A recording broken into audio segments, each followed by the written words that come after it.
Bismillahirrahmanirrahim. Assalamualaikum warahmatullahi taala wabarakatuh. Selamat datang ke channel CJJFX. Channel yang membuat analisa untuk pay forex. Apa khabar semua? Saya harap anda semua berada dalam keadaan yang baik. Jadi semalam saya ada buat analisa untuk scalping sebelum tidur. Dan kalau anda lihat di sini, saya ada tandakan zone pada sebelah atas inilah ya. Zone ini saya tandakan, zone ni dia di sebelah kiri tau, di sebelah kiri, sebelah sana lah. Kalau kita tengok betul-betul zone yang saya tandakan adalah zone sebelah sini Sekejap sini dia. Kat sini.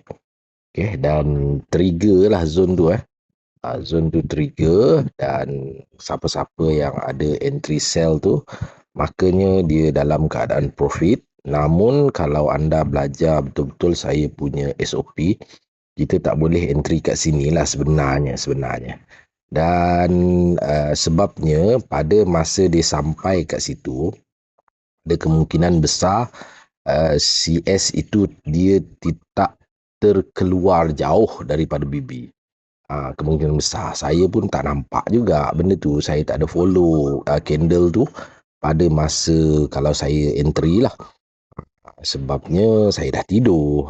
Jadi bila pagi ni tengok, dia kalau kita tengok kat sini, ini dia tempat yang paling menarik untuk entry, di mana kalau kita tengok garisan ni memang ada zone ke atas tu.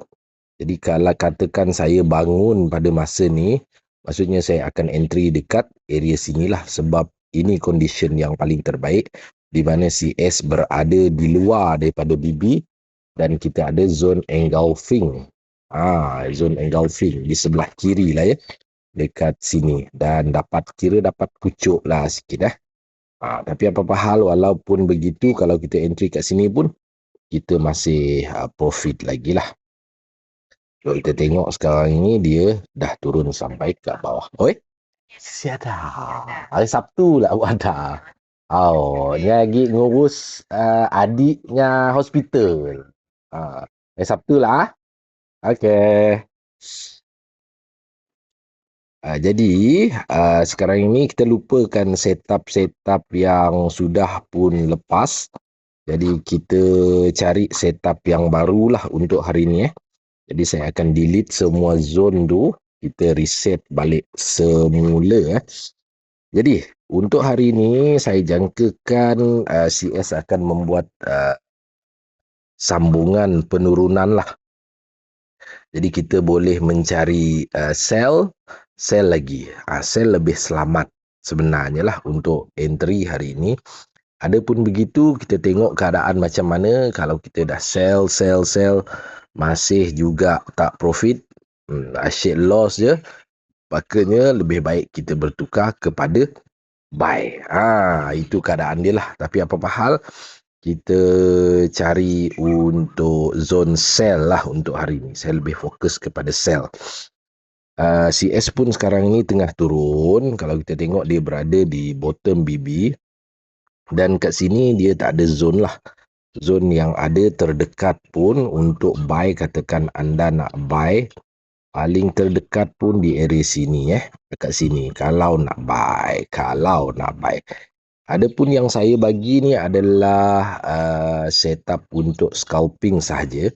Maksudnya kalau korang nak buy, boleh saja buy. Kalau dia masuk dekat area bawah sini tadi, engulfing kat sini. Okay, kalau anda tengok, sini ada engulfing bullish engulfing kat sini. Boleh entry kat sini. Tengok keadaan CS tu macam mana lah nanti. Kalau CS tu memang betul-betul keluar daripada BB, boleh buy Ataupun oleh kerana kita fokus kepada sell, untuk zone sell scalping ni, kita akan cari di area top BB dan kita cari zone yang terkeluar yang lebih tinggi daripada top BB tu, dan kita dapati ada satu zone iaitu dekat sini. Kat sinilah yang paling terdekat sekali lah. Okey, kat sini. Makanya kalau CS tu masuk kat dalam zone ni, kita boleh entry sell.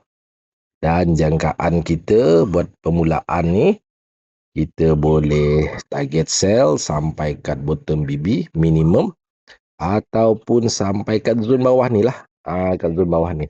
Kat sini pun dah dalam 30 pip 30 pip lebih kurang 30 pip. Makanya kita punya risk kita boleh ambil dalam 15 pip ataupun 10 pip sahaja. Jangan besar-besar sangat. Jangan besar-besar sangat. Kalau zone itu terlepas ataupun terkena SL ke apa ke, kita boleh cari zone yang lebih di atas, iaitu di area sini untuk sell. Tengok keadaan macam mana. Tengok keadaan gerakan goyang-goyang CS tu lah. Tengok. Jadi sebelum korang nak entry tu, kena tengok. Kalau dia betul-betul terkeluar daripada BB tu, dia masuk zone tu dan CS tu terkeluar daripada BB, itu adalah condition yang terbaik untuk kita entry. Okey? Kalau tidak, relax. Jangan risau. Sebab untuk scalping ni, setup dia memang banyak. Setup dia memang banyak. Untuk buat pengetahuan semua, kita scalping menggunakan time frame M5 sahaja. Okey, saya rasa itu saja untuk analisa saya untuk pagi ini. Nanti kita tengok macam mana. Nak tunggu sell pun masih lama lagi ni. Nanti kita tengok balik lah ya. Tapi apa-apa hal, ini saya punya prediction lah. Sama ada kita sell kat bawah ataupun dekat atas ini. Jadi saya rasa itu saja daripada saya. Assalamualaikum warahmatullahi taala wabarakatuh.